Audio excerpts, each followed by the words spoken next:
Hey everyone, good morning. James Azar here with the CyberHub podcast for your daily practitioner brief. Before we get started, make sure you subscribe, give us 5 stars, rank us. It really helps us get up in the ratings. Thank you for all of those that have done so thus far.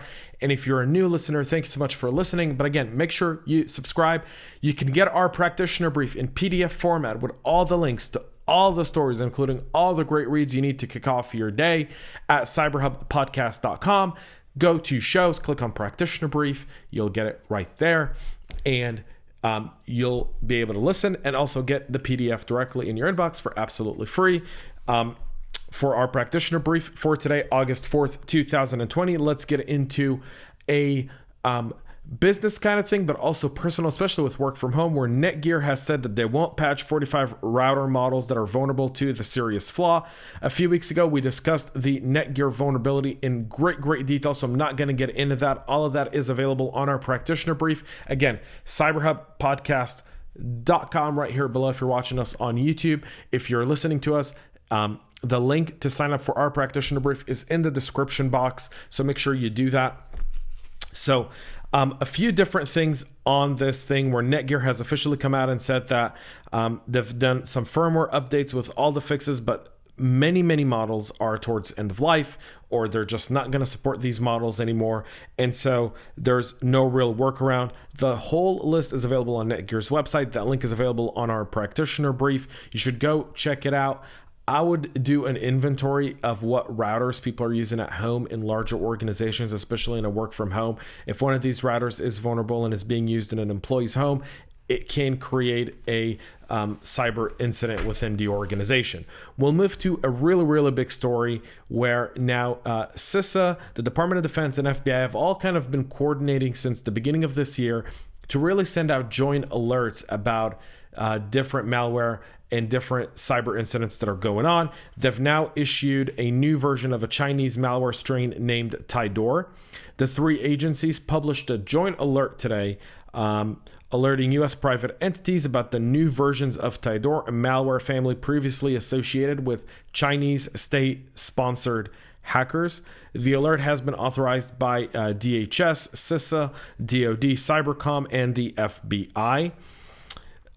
The Taidoor is a remote access Trojan that is available where Chinese criminals use it to access infected systems, exfiltrate data, and deploy other malware.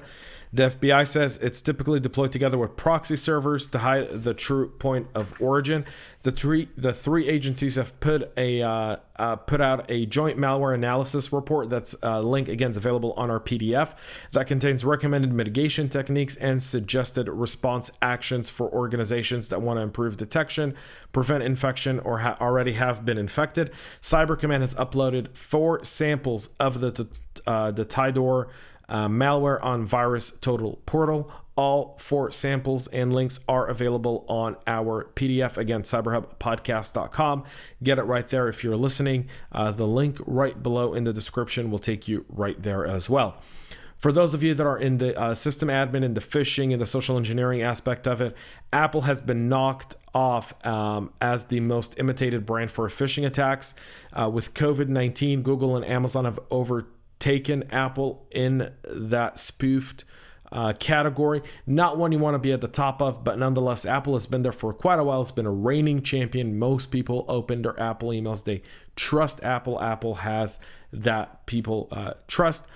Now it's been Google and Amazon. This, according to a report by our friends over at Checkpoint Research. Brand phishing has been a continuous threat, obviously. Checkpoint does talk about several other organizations along with Google and Amazon. WhatsApp, Facebook, Microsoft, and Outlook have all also round out the top of the brands. The reason we're seeing a Google Outlook shift is simply because of the COVID-19 crisis. More people expect packages from Amazon. People who haven't used Amazon before have moved now to Amazon officially with COVID-19 in order to grocery shop safely or order any items that they need in their household. So that's where we're seeing it. Additional headlines you will find on the practitioner brief today that we're not talking about. Google updated ad policies to counter influence campaigns and extortion. The NetWalker ransomware gang has earned $25 million in just 5 months, and the FBI issues a warning on a new e-commerce fraud that's out in the wild. That's it for our practitioner brief today. I really appreciate you tuning in. Make sure you go sign up on our website, cyberhubpodcast.com. Register for our weekly newsletter. You'll get all of our podcasts, including our CISO Talk, Tech Corner, everything in your inbox once a week. You can do that by signing up to our newsletter. We don't send more than 1 email a week on our newsletter. Until tomorrow, folks, we'll be back with a lot more. It's Black Hat week, so if you're heading to virtual Black Hat, make sure to check us out, contact us. I'm on the media list there, so if you want to connect, just do so on the app as well. Until tomorrow, folks, my name is James Azar. Thanks so much for listening and tuning in, and most importantly, stay cyber safe.